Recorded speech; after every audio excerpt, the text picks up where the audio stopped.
Class 10 chapter number 2 ये activity 2.5 है जो पेज नंबर 20 पे मेंशन है। इसके अंदर क्या किया है, दो टेस्ट ट्यूब ली है, दोनों टेस्ट ट्यूब को लेबल कर दिया है, label test tube A and B. दोनों के अंदर क्या लिया है, एक के अंदर लिया है 0.5 ग्राम सोडियम कार्बोनेट और एक के अंदर 0.5 ग्राम सोडियम बाइकार्बोनेट। इसको आप सोडियम हाइड्रोजन कार्बोनेट बोले या सोडियम बाइकार्बोनेट बोले, सेम चीज़ है, ठीक है।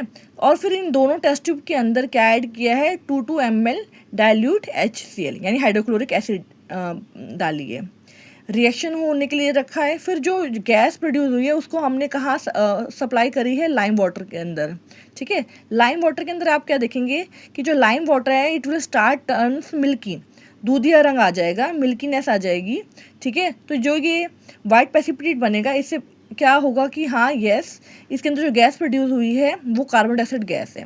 आइए देखते हैं रिएक्शन क्या हो रहा है। जो टेस्ट ट्यूब ए है उसके अंदर क्या होगा, सोडियम कार्बोनेट प्लस में HCl क्या दे रहा है, ये यहाँ से सोडियम क्या करेगा, हाइड्रोजन को डिस्प्लेस करेगा और क्या बनाएगा, सोडियम क्लोराइड, और ये क्या बनेगा, वाटर और कार्बन डाइऑक्साइड गैस बनेगी, ठीक है। ऐसे ही यहाँ पर क्या है, सोडियम बाइकार्बोनेट के अंदर टेस्ट ट्यूब बी के अंदर प्लस में HCl क्या बन रहा है, ये आकर यहाँ पे डिस्प्लेस करके क्या बनाएगा, सोडियम क्लोराइड प्लस में वाटर एंड प्लस में कार्बन डाइऑक्साइड गैस। अब ये जो कार्बन डाइऑक्साइड गैस है ये हमने कहाँ सप्लाई करवाई है, लाइम वाटर में। लाइम वाटर का फॉर्मूला आपको पता है क्या है, कैल्शियम हाइड्रोक्साइड। उसके अंदर कार्बन डाइऑक्साइड जाएगा तो क्या बन जाएगा, कैल्शियम कार्बोनेट बनेगा।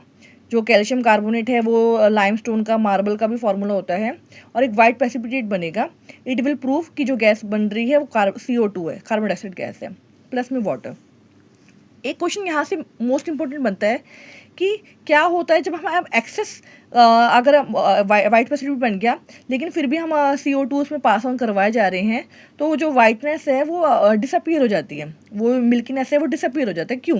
क्योंकि जब हम एक्सेस CO2 सप्लाई करवाते हैं तो वहाँ पे क्या हो जाता है, कैल्शियम बाइकार्बोनेट, ठीक है, यानी कैल्शियम हाइड्रोजन कार्बोनेट प्रोड्यूस हो जाता है जो सॉल्युबल इन वाटर में, वाटर के अंदर वो डिज़ोल्व हो जाता है, तो हमें वाइटनेस डिसअपीयर हो जाता है, नहीं दिखाई देती।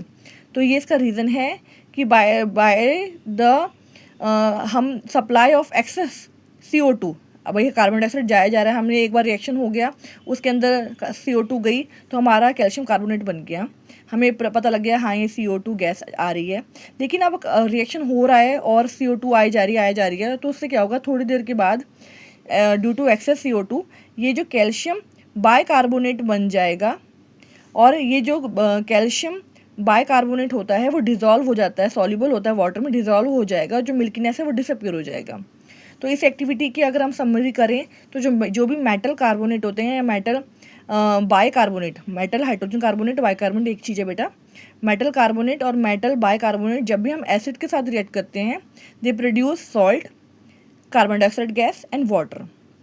एक बात और, एक चीज़ और मेंशन करना चाहती हूँ, जो भी मेटल कार्बोनेट और मेटल हाइड्रोजन कार्बोनेट है they will not react with base, क्योंकि वो खुद एज अ बेस होते हैं, बेस डू नॉट रिएक्ट।